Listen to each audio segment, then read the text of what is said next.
الحمد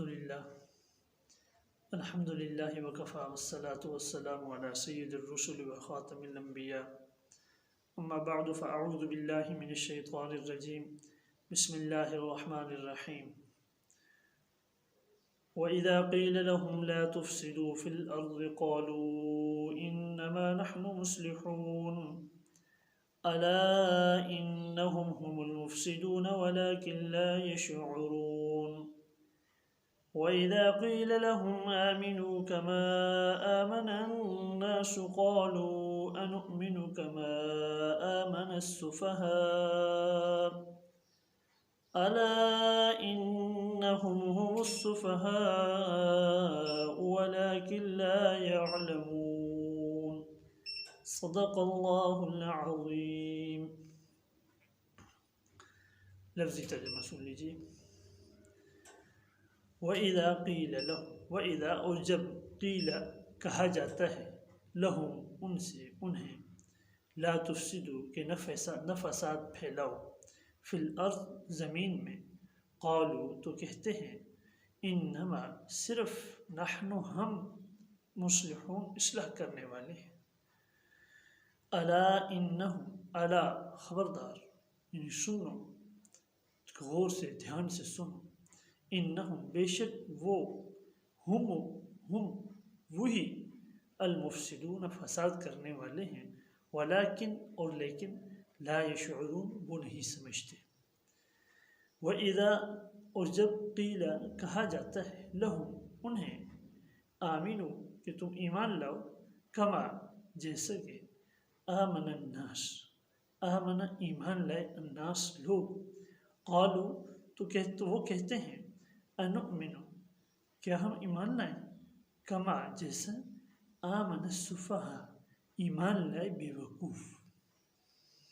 الا خبردار غور سے سنو انہم خود وہ ہم وہی السفہاء بے وقوف ہے ولیکن اور لیکن لا یعلمون وہ جانتے نہیں.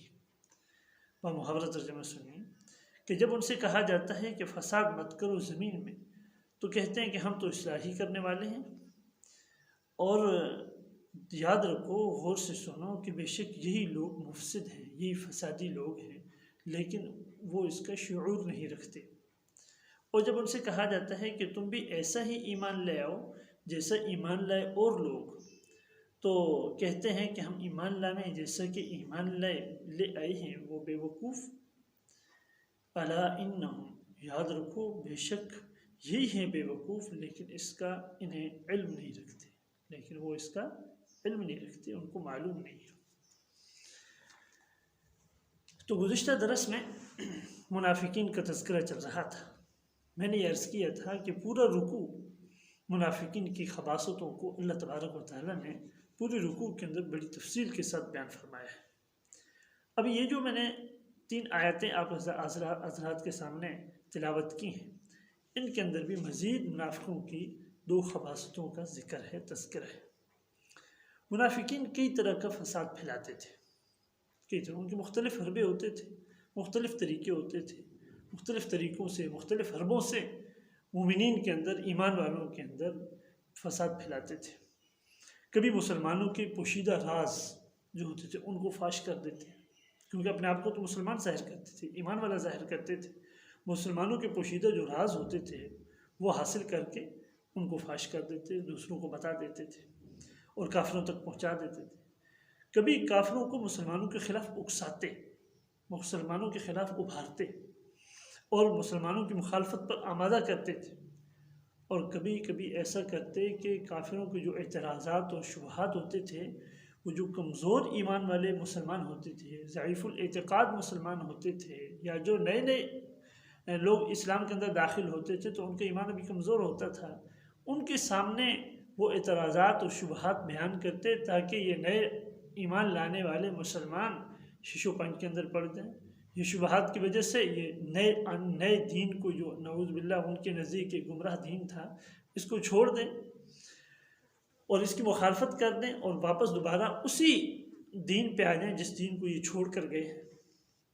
بہرحال یہ سارے اعتراضات سارے شبہات ایک طرف یہ نفاق خود ایک مستقل جو ہے وہ فساد ہے.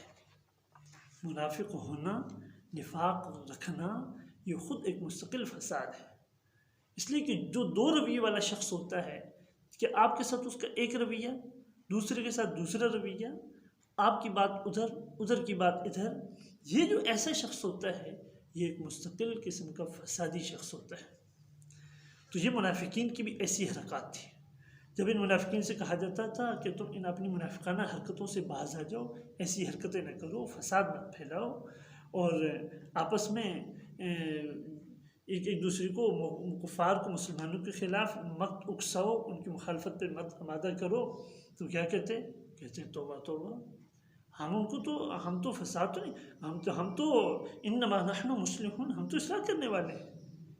یعنی کہتے ہیں یہ جو نیا دین نعوذ باللہ حضور صلی اللہ علیہ وسلم لے کر آئے، اور اس کی وجہ سے جو آپس میں جھگڑا فساد برپا ہو چکا ہے، ہم تو یہ چاہتے ہیں کہ اب بھی آپس کے اندر امن رہے، امن کی فضا چاہتے ہیں، آپس میں صلح صفائی چاہتے ہیں. ہم نہیں چاہتے کہ آپس کے اندر جھگڑا اور فساد رہے، دنگل ہر وقت مچا رہے. ہم تو کہتے ہیں امن و امان رہے، ہر کوئی ایک دوسرے کا احترام کرے. تو اللہ تبارک و تعالیٰ ان کے اس نظریے کو رد کرتے ہوئے اللہ فرماتے ہیں الا انہم هم المفسدون ولکن لا یشعرون. یہ جو اپنے آپ کا مصلح ہونے کا دعویٰ کر رہے ہیں کہ ہم اصلاح کرنے والے ہیں، حقیقت میں فسادی یہی لوگ ہیں، فسادی یہی لوگ ہیں، لیکن ان کو اس کا شعور نہیں ہے، سمجھتے نہیں ہیں. حالانکہ فتنہ فساد اس کا سرچشمہ یہی لوگ ہیں. اللہ تبارک و تعالیٰ نے یہ گویا کہ کفر اور ایمان، شرک اور توحید کو پھر سے ایک کرنا چاہتے ہیں. حالانکہ اللہ تبارک و تعالیٰ نے حضور نبی کریم صلی اللہ تبارک و تعالیٰ علیہ وسلم کو دنیا کے اندر مبعوث اسی لیے فرمایا ہے کہ کفر اور ایمان، شرک اور توحید کے درمیان ایک فرق رہے، تاکہ مشرک الگ ہو جائیں، موحد الگ ہو جائیں، اسے کافر الگ ہو جائیں، ایمان والے الگ ہو جائیں. ایک امتیاز ہو جائے، کافر کون ہے اور مومن کون ہے، مشرک کون ہے، موحد کون ہے، تاکہ ایک امتیاز پیدا ہو جائے. لیکن یہ جو صلح کے چکر میں ہے، ان کی صلح تو یہی ہے کہ دوبارہ کافر اور مشرک، کافر اور مومن اور مشرک اور موحد سب ایک جیسے ہو جائیں، ایک ہی پٹری پہ آ جائیں. ایک ان کی خباثت یہ تھی. دوسری خباثت کا تذکرہ فرماتے ہوئے فرمایا کہ جب ان سے کہا جاتا ہے کہ تم ایمان لے آؤ، تو یہ کہتے ہیں کہ ہم ایمان لے آئیں. ان کو گویا کہ صحابہ کی ان کو مثال دی جاتی کہ ایمان ایسے لاؤ جیسے کہ صحابہ لے کر آئے.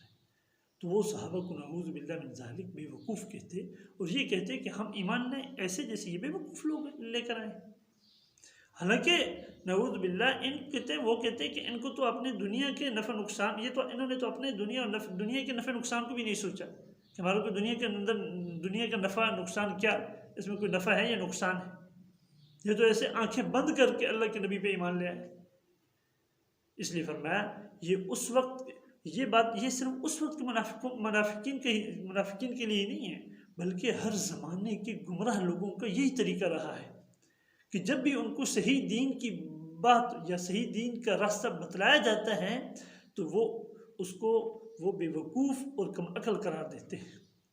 حالانکہ قرآن کریم کے اندر اللہ تبارک و تعالیٰ نے منافقین مدینہ کے متعلق صحیح اور اٹل جو فیصلہ تھا وہ اللہ نے وہی اٹل فیصلہ آج بھی ہے. جو منافقین مدینہ کے متعلق تھا وہی آج بھی. کیا؟ الا انہم هم المفسدون ولکن لا یشعرون.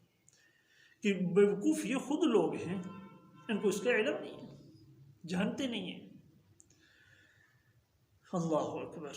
تو یہاں بھی حق تعالیٰ نے، اللہ تبارک و تعالیٰ نے منافقین کا بڑے پرزور طریقے اور تاکید کے ساتھ اللہ نے رد کیا ہے کہ اصل میں بے وقوف اور کم عقل تو وہ خود ہیں جو دین الہی اور دین حق کو سچی طرح سے قبول کرنے والوں پر کم عقلی کا الزام لگا رہے ہیں. اور پھر ان منافقین کی جہالت اور نادانی دیکھو. وہ کیا کہ یہ اپنی اتنی بڑی کھلی ہوئی حماقت کو بھی نہیں سمجھتے. یہ آیت واضح طور پر صحابہ کرام رضوان اللہ تعالی علیہم اجمعین کے ایمان کامل اور نفاق سے بالکل پاک اور اللہ تعالیٰ کے نزدیک ایسا مقبول اور پسندیدہ ایمان کے متعلق دلیل ہے کہ اسے منافقین کے سامنے بطور نمونہ پیش کیا گیا.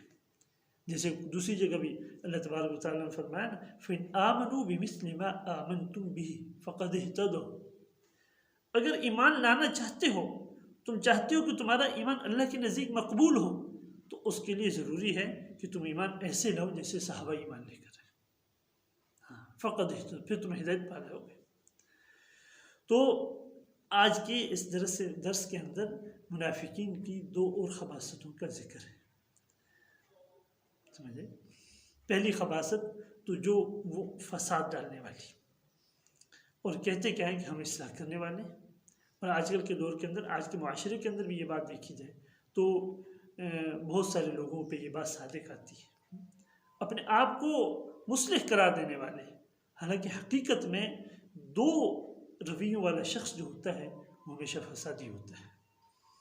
اور دوسرا جب ایمان کے متعلق ان سے کہا جاتا ہے تو کہتے ہیں، ہم ان صحابہ کو بے وقوف کہہ کر کہتے ہیں کہ ہم ان جیسا ایمان لے کر آئے، حالانکہ اللہ تبارک و تعالیٰ نے ان دونوں باطل نظریوں کو رد کرتے ہوئے فرمایا کہ حقیقت میں بے وقوف یہ صحابہ نہیں بلکہ بے وقوف یہ لوگ ہیں جو اپنی کم عقلی کی وجہ سے اور نادانی کی وجہ سے اس بات کو سمجھتے نہیں ہیں۔